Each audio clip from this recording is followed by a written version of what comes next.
Hey, buddies, PotatoMcWhiskey here, and welcome to Humankind, where we're doing the Coruscant challenge, where we're trying to make the entire world be covered in districts. And it's going quite well. We have a relatively well-established major city. We managed to capture a second city, and we're well on our way, making our way over towards Hagmatana to grab a third. Now, we are having to fight off a little bit of wildlife and stuff like that, which is kind of being a thorn in our side, but that's not a big, huge deal. Because it only slows down our army, it doesn't stop it. Now, in other big news, the spiffing Brit has annihilated Lewis. Like, it's ridiculous. He's taken his capital city. There's Hunnic horsemen running around all over. It's bad. Lewis is in a bad spot, okay? Lewis picked a bad fight, and maybe he should have rethought what he was doing. So I'm really curious what the outcome of this war will be, because if I have Spiff on my border, I kind of don't mind. It would also actually be a bit of an opportunity for me to attack Lewis myself. There's a few things I have to consider here. We are now the Celts, and so that's going to change some of the stuff that we're going to be doing. Primarily, this era, we're going to be focused on growing population in order to hit our agrarian stars, because we still want to have a good score, even though we're doing the Coruscant challenge. And I also want to start getting my emblematic quarters up ASAP and starting to attach more and more territory to my cities. I would like to attach this, but I think I'd like to move it somewhere a little bit more convenient, like right near the border here. Like this spot over here feels about right to me. Like boom, and then we'll attach that to this city, give it a little bit more room. That will tank the stability in here, so I'll take some time to grab public fountains for a little bit of a stability boost. Where do I want to put my emblematic quarters in my capital? I do want to actually really consider my religion as well, because my cities are starting to convert. So things like obelisks of the gods, I think might be a good move, especially if I like build them forward to pressure my enemies. So I'm going to pop one right here and see if we can get that in a reasonable amount of time, because it's also worth 20 stability in this city, so that's pretty darn good. We'll grab like public fountain and the obelisk of the god and see if we can boost the population and stability in here. Granary and the flood irrigation are going to be the two things that I pick up here, although flood irrigation maybe is less useful compared to granary. Granary seems quite good to me. I'm working a lot of farmers, and that'll give me an extra farmer slot as well as +2 food for my farmers. That works out quite good. Oh, we're up against a pair of bears. I will fight this manually. Now, the cool thing about wildlife is that they're a little bit dumb. Right? Wildlife are not the smartest, tools in the shed. So as long as we can position ourselves relatively defensively, they'll basically kill themselves upon our units. Like this. Boom, boom, and they're dead. Which means we're free to march on Hagmatana. Now, I'll probably want to search and see if there's any units floating about inside Hagmatana before I actually attack the city proper. Ooh, yeah. Let's go ahead and take the +15 gold per turn. That's pretty good. It might get us one of those stars. What? Oh, Lewis is the liege of the Persians now. Or Spiff is. Good job, Spiff. Well done. I'd like to buy some of your saffron. I think Spiff is kind of scary. Well, the nice thing is I can trade with Lewis now via Spiff. So I'll buy his ambergris for the extra science that it'll give me. No. I still don't understand what triggers these badges. I feel like that needs to be a little bit more transparent. Which angle do I want to attack from? I think I'd like to attack from the river north. They don't have any reinforcements. I can take this on pretty easily. Let's use this, and we'll get a rear attack as well. So I'll step up here. This way I have a rear attack on this guy. We'll use... What do you mean I don't have line of sight? Of course you have line of sight. I guess the walls are blocking your line of sight? What about this guy? This guy's way weaker. Yeah, shoot him. How much damage could we do here? 18. Yeah, that's a way more efficient attack. But I can safely attack here for neutral damage. And I have the archer advantage, so that's fine. The old archer advantage, man. It's a big, big, big advantage in warfare. Boom. Alright, one more turn and we should be able to take this. Yoink Areno. So, we just got our third city. And in order to not take a penalty to my influence, I'll grab small council soon. But we managed to expand to our third city with relatively little actual, expansion on my part required. Oh man, it looks like we got here just in time, because it looks like the Mycenaeans were coming over here to grab this as well. All good things must come to an end. The Huns are now liege of all other empires except for one. Well, I'll wait a little while, because I'm allied with the Huns, but eventually I will probably be forced to go to war with the Huns. For now, though, we'll just buy all their resources, because every resource that we buy is worth 1 to 2 gold in our empire. you know, based on the... Wow, why would you forward? You forwarded me so hard. Spiff has gone crazy this era. So I don't think we need to maximize our production this era. I do think I would like to continue to grow my empire here. Stability is going to be a bit of a problem, but that's just going to have to be a problem until we get access to a way to deal with that stability. I don't really want to go the garrison route. I'm going to go ahead and grab my Nemeton here, and I'm going to put a second... Ooh, actually I can't do that. That's interesting. You think, where could I get 2 Nemetons to collaborate? Oh yeah, let's get these luxuries online. That's definitely something we want to spend our influence on for sure. Plus that'll get me a builder star. Amazing. Ooh, minus 50 stability on my cities. Ouch. It's a painful. Yeah, I just don't actually really have very good spots for Nemetons, so I'm going to accept that they're going to go somewhere a little bit awkward and just live with it. But I definitely need to get them online ASAP. Oh my god, there's so many units just milling about over here. It's kind of spooky, actually. Let's see if we can get rid of these 2. Attack downhill with our melee units, because that should insta-gib these archers. Then we'll go looking. There they go. It's exactly who I was looking for, these boys over here. Why is this guy swirling? Whatever, I don't understand. Did I break it by clicking too quickly? Oh god. Alright, lovely. Perfect. It actually worked. We're in the real timeline now. Let's take out these guys. Yeah, you gotta be careful with your fast clicking, okay? If you're a fast clicker, it's over for you. Oh, it's religion time. Finally! We've actually expanded our religion to the point where we can choose a new belief. Now, if I was going to make a religion based around like a Coruscant challenge, I feel like I have to like rename this to like Jedi or the Force. Ooh, yeah, the Force. What would we go for? Industry on Forest just seems insane. The bounty of the seas is also kind of crazy in the amount of food you can get. Hunt the infidels. I feel like that's if we were hunting down like the Sith if we were actually Jedi. +5 science and strategic resource deposit. This is pretty dank actually, like in the short term. Then again, I could also really be as virtuous as water. It's a lot of stability. The Jedi wouldn't go with the bounty of the seas. The ocean is too full of sand. Oh, I hate sand. Yeah, I think, you know, being a part of the Force, it's all about seeking wisdom. So I'm going to choose this tenet. Which building actually looks the most like a Jedi temple? I actually don't know. I feel like, no, not Taoism. Judaism maybe looks most like a Jedi temple. I think this looks like the most like a Jedi temple, I think, out of all of them. All right, let's rename it. The Force. I definitely need more religious pressure, so I'm kind of glad that I'm building the Nemetons, because that little bit of chunk, like that little tiny chunk of faith is just enough to be significant. I definitely feel like I'm going to go for religious hostility this game, for the +5 faith on territory, so I can be the one in control of the religion. There's hydrology, so we can get even more stability. Stability is like the big challenge that I'm facing this era, and it's going to be a while before I can get imperial power to get commons quarters. I should definitely pick up organized warfare though, so I can actually like reinforce my armies together. Oh my god, Spiff has just gone crazy claiming all the land. Let's make sure we don't get like completely left out of the land claiming game. Alright, let's do another outpost right there. Boom. We want to get a little bit of this land, because we will eventually have to go to war with Spiff. Sorry, Spiff. But you will have to die, I'm afraid. But if I could delay that a little while, I'm okay with that. We could claim another wonder if we wanted to, if there's one that we really wanted. I do feel like Hanging Gardens is like sick as hell. We could get a lot of food out of Stonehenge, plus it counts as a holy site. Yeah, let's grab the Hanging Gardens of Babylon, I reckon. Boom, that's ours now. Now, which thing am I going to build it on? Well, I have 4 marble, which I think is all of the marble in the world. So that would get me 20% industry, which basically, you know, makes up for the entire industry need I have for the rest of like this era. So yeah, we're going to prioritize that, and then we'll build a small army. Let's pick up Standing Army so we can have access to the Gazete, which is our unique unit for this era. In case we need to go to war with Spiff. I really want to wait until Spiff is like out of like the Huns and not Mongols anymore. And maybe I can get like a bit of a tech lead on him, and then we can take him on. So we have all of our Nemetons built, which means we're getting a ton of food in these cities now. But the stability in Akkad has tanked ridiculously, which was to be expected. But now we can start solving that problem. Part of that problem is the Defiant status that the city has. That'll go away in 3 turns.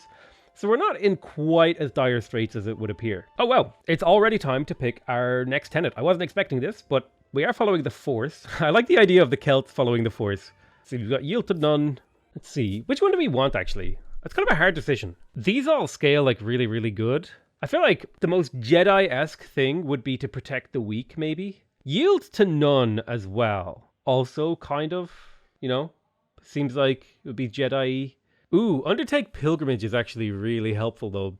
That's a lot of influence saved on picking civics. Like, a crazy amount. Yeah, you know what? I never picked the garrison route, so we'll go the garrison route. Protect the weak. You seek wisdom, you protect the weak. That is the way of the Force, in my opinion. All right, so there is the standing army research, which is perfect. So we have access to iron as well, which is really, really cool. Man, I really don't want to fight these Hunnic hordes. I want them to go away. I wonder how his tech is doing. That would be the thing that would really concern me, is how good is his technology. I think I should be able to like beat him out though. Ooh, 50% religious district industry cost. I'll take that.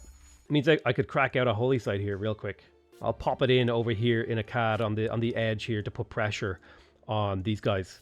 It'll cost me almost nothing to build. I think we are going to want at least one harbor this game. So, yeah, I'll place it right there.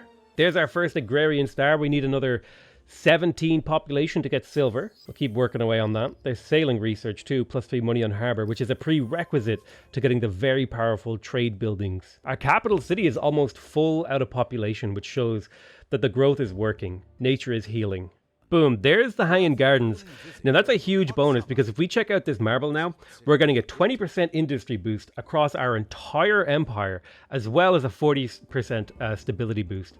So if I come in here to my cities now, you can see we're just up to 300 production per turn. We've got nearly 100% stability, and I'm training an army relatively quickly. I have enough influence to attach more cities, but the question is, do I want to claim more territory? I think I'm going to attach another territory here. That feels like the right move for me.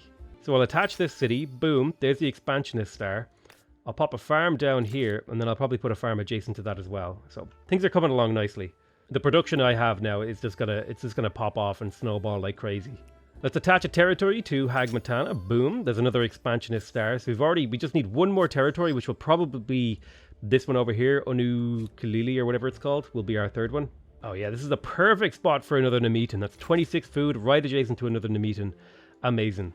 All right, nice. Now we've got crazy stability in Akkad, and we can do pretty much whatever we want. So what I want to do is just get like my districts up, because I really, really would also like to get some builder stars. And I've also been neglecting my science and gold now. So it would be a good idea for me to identify maybe a couple of like little areas where I can wiggle in a little bit of extra gold, maybe a bit of science. In the city of Akkad, there isn't really amazing spots to do that. So I'll probably just get myself a couple of extra farmer districts, touching both of my Nemetans, because they get extra adjacency from being adjacent to more farmers districts. And then I'll look into some infrastructure to maybe get a little bit of extra science, like the House of Scribes. Hagmatana definitely needs its production to come up. I would say more than anything. So we'll go ahead and grab the forge, and I will spend money on that. I spend money on the forge. Yes, because it's nearly 25 production multiplied and all that sort of stuff. So that works out pretty well. And it means that every subsequent industrial center that I make is better. Max Colby, thank you. Thank you, Max Colby. Morbus, keep this one in the video. Max Colby, he subscribed. He became a member of the channel. I love you, Max. Thank you so much. Another benefit of being a member of the channel.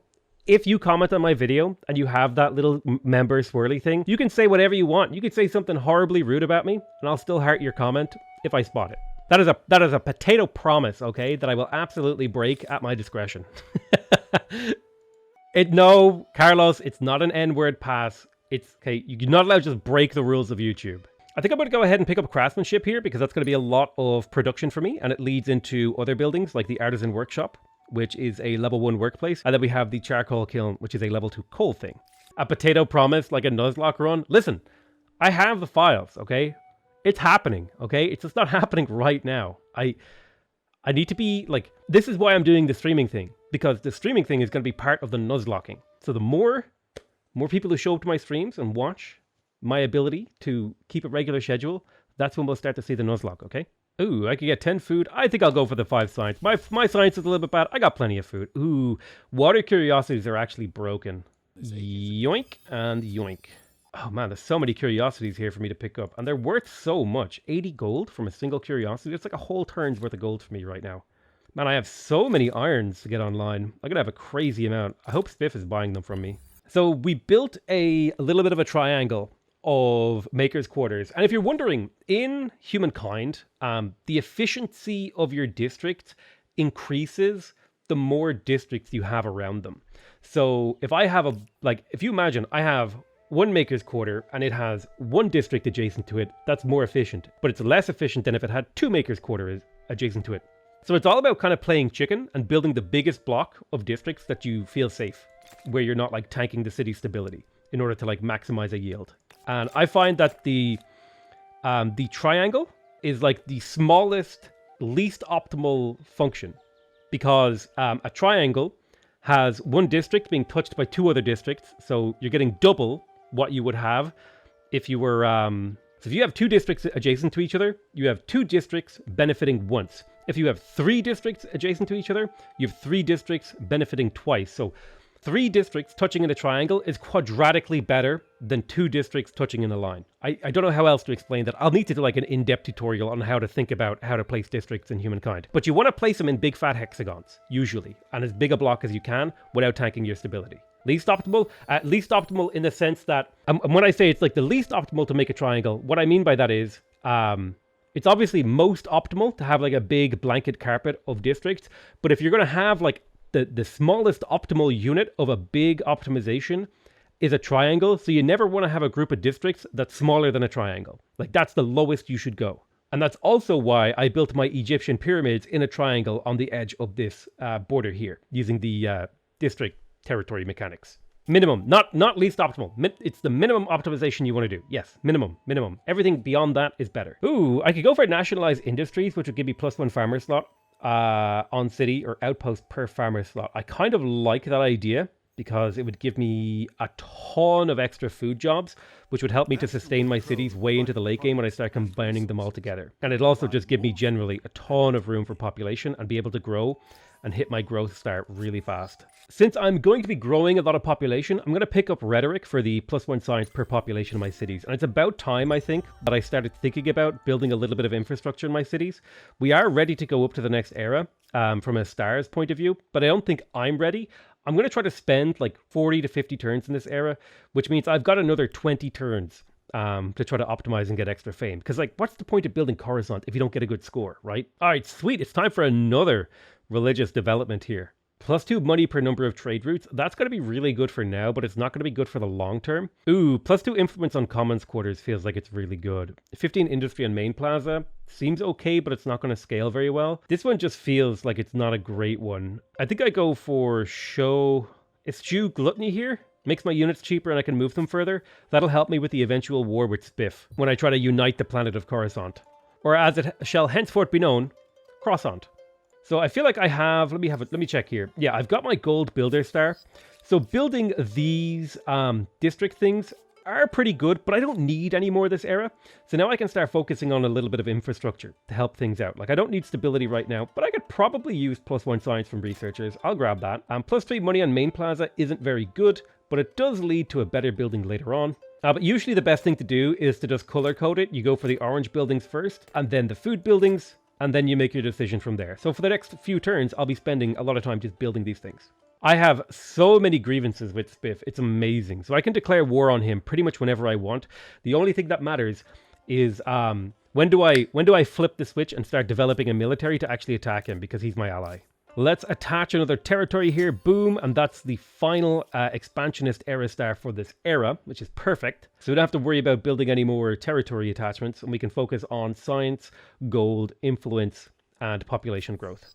Looks like my religion is spreading heavily, which I'm super happy about. Speaking of Akkad, this city is really lacking production, so let's focus on getting these production buildings up. I'm saving most of my money to actually upgrade my military units where it makes sense. My God, there's so many curiosities over here. What is happening?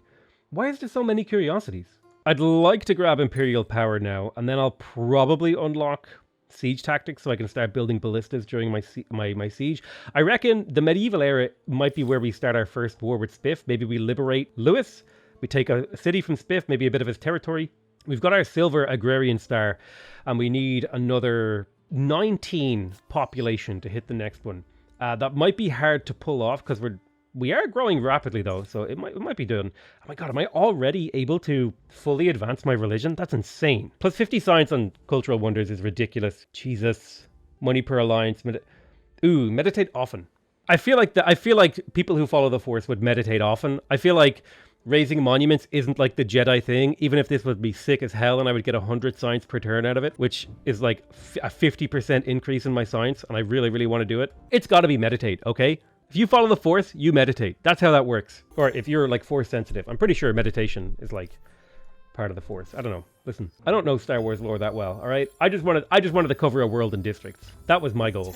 Ooh, I do have the option to actually yoink population from Spiffing Brit for 220 influence, and I'm gonna yoink a Reno 6 pops off him. That'll really piss him off, but that's a ton of population to help me finish this star. So now that we have our mega muscle, giant industrial center, we can now start to build these industrial production things and get our industry up to ridiculous levels. We are going to need to worry about stability in here, but we can probably use a different city to build a holy site in here.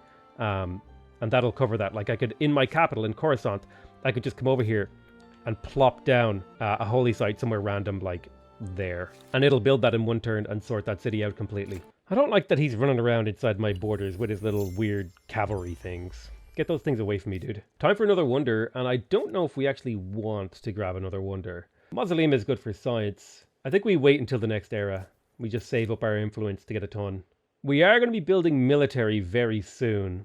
So I'm going to start picking up things like barracks. Do I want that 4 influence per turn? It's a single turn of production for 4 influence per turn. I think that seems pretty reasonable to me. 6 gold here doesn't seem very good. I should probably build walls too.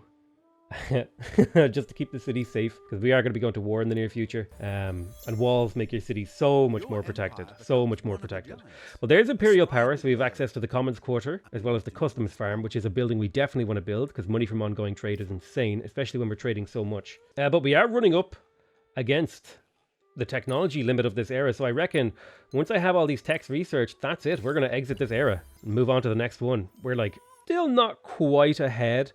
Spiff took the Aztecs. Why would you take the Aztecs? They're so strong. I hate you, Spiff. He's just going from one military save to another. Like, this is exactly... If I was trying to do this challenge, like, in a live stream with Spiff, this is exactly what he would do. He would just troll me by picking, like, the really powerful things. At least that's what I feel like. Boom, trade, boom, boom, boom. I want to get my gold up a little bit. It would be nice to hit one of these merchant stars a little bit sooner. Oh, these Hunnic hordes are horrendous. Horrendously scary units that I'm going to have to deal with in the near future. Well, we may as well start building masses of spearmen to deal with it. Let's start maxing out our gold. I'll build a whole bunch of merchant quarters around my luxury resources over here. Hagwatan is coming along brilliantly. City has like nearly 500 production, which makes me super proud of it. The only thing it's lacking is actually a little bit of science and stuff like that. So I reckon we put a few commons quarters on the edge of this muscle of industrial quarters. Oh yeah, I did go for the extra stability on garrison, so we could do that instead, actually. We could go for the garrison style play, which might actually line up nicely with like fortifying our border here with a few extra garrisons with some of these guys. So, well, I've already built these commons quarters, so we'll accept it. But for the sake of, you know, defending our borders, sure, we'll throw down a couple of extra garrisons. So 2 turns from now, we'll be heading to the next era. We've made massive progress this era. Like we are steamrolling now. I feel like we're not quite top of the board for score, but at least as far as I'm concerned, we're in an amazing position to actually take over this game in the medieval era. All right, boom. Let's advance. So we're up against the Mongols. We can deal with the Mongols. The Mongols aren't as scary as the Huns, because these units are like insanely difficult to mass and they're not that much stronger, and we have access to pikemen now. So if I'm thinking, I have to kind of think about, I want to attack Spiff, I want to kill Spiff, and I want to take some of his land. But I also have to think long term, like how do I actually build a gigantic stable city with a district on every tile in the world? And that requires a little bit of, you know, it's a difficult challenge. It's a difficult challenge. So stability and food are going to be my biggest challenges for keeping that city from like collapsing and dying. And from that point of view, maybe something like the English looks kind of interesting because that's +7 food per number of attached territories on city or outpost.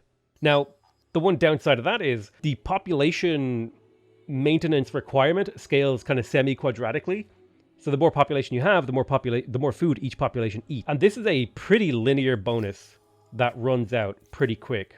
And it's just like a slightly better bonus than what the Celts offered us. And then we also get a stronghold. The longbowmen actually could be very useful for beating Spiff, because these are like very long range, very strong units that don't need a clear line of sight to attack, which could be really useful in the war. The Kamai are also insane. +3 industry on Maker's Quarters is just ridiculous. And then +1 production per population is also ridiculous. Like, Kamai, to me, feels just like the right move almost all the time. The Teutons are quite good, not really scaling the way that we want to for a Coruscant build. We're looking for stability or food, because those are our two biggest challenges that we're going to come up against trying to do this build. On that respect, the Norsemen aren't amazing either, although they could be like a temporary boost from that money from ransacking. The Umayyads, not so great either. Again, very flat. Like the English, I think I'm tempted just for the longbowmen, but if I'm going to go for a unit-based bonus, then maybe the Kamai for food and production, which would help me build, like, actually covering the city in things. And then also the Kamai unique unit is really, really powerful.